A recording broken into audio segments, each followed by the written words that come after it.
Lições da Bíblia, com o pastor Estina. Olá, este é o seu programa Lições da Bíblia.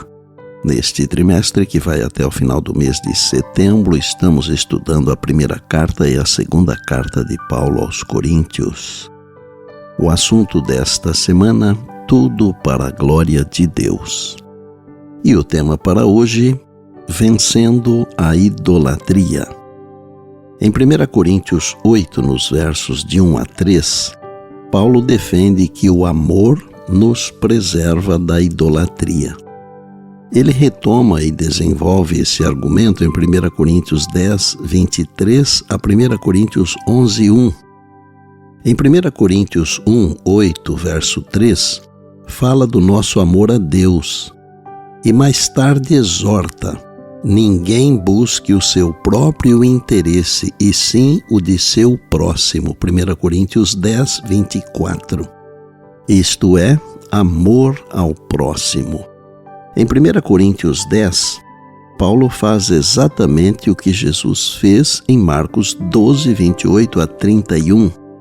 Ele une os dois grandes mandamentos da lei: amar a Deus acima de todas as coisas e ao próximo como a si mesmo. Na história do jovem rico, que está em Marcos 10, 17 a 22, Jesus reúne essas duas dimensões do amor, fazendo alusão a Deuteronômio 6, verso 4. Olhe o que está escrito em Marcos, capítulo 10, verso 18.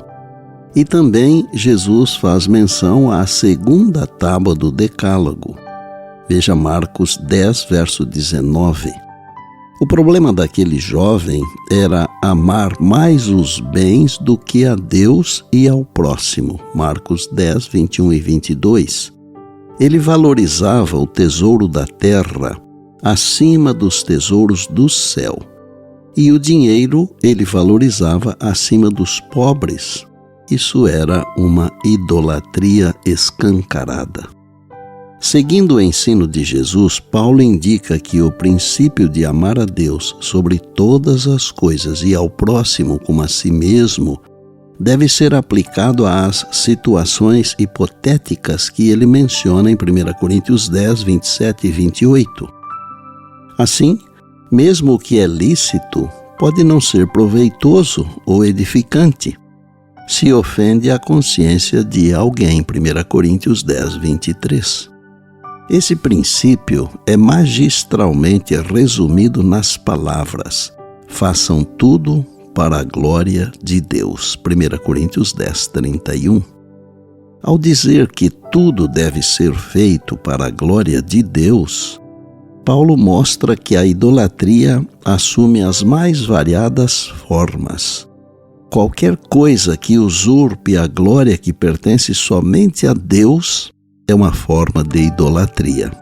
Isaías 42, verso 8. As palavras de 1 Coríntios 10, 31 a 1 Coríntios 11, 1 funcionam como conclusão dos capítulos 8 a 10.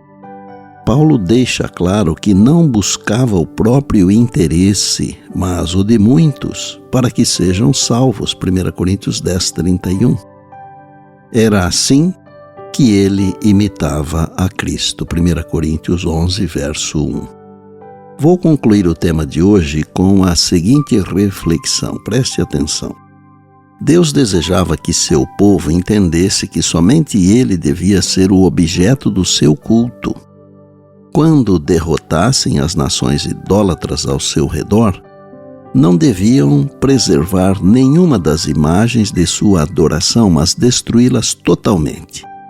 Muitas dessas divindades pagãs eram caras e belíssimas esculturas que podiam tentar aqueles que haviam presenciado a idolatria, muito comum no Egito, a considerar esses objetos inanimados com algum grau de reverência.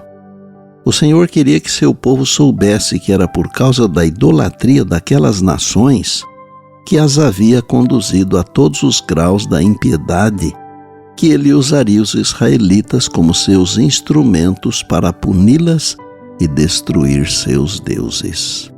E por bondade, lembre-se sempre das palavras de Jesus: passará o céu e a terra, porém as minhas palavras não passarão. Eis que venho sem demora. E lembre-se que a voz é nossa, mas a palavra é de Deus. Bem, amanhã tem mais, se Deus assim nos permitir. E disse Jesus: examinais as Escrituras, porque julgais ter nelas a vida eterna, e são elas mesmas que testificam de mim. João 5,39. Eu sou o pastor Estina e este é o seu programa Lições da Bíblia, diariamente com você, pela graça e misericórdia de Deus.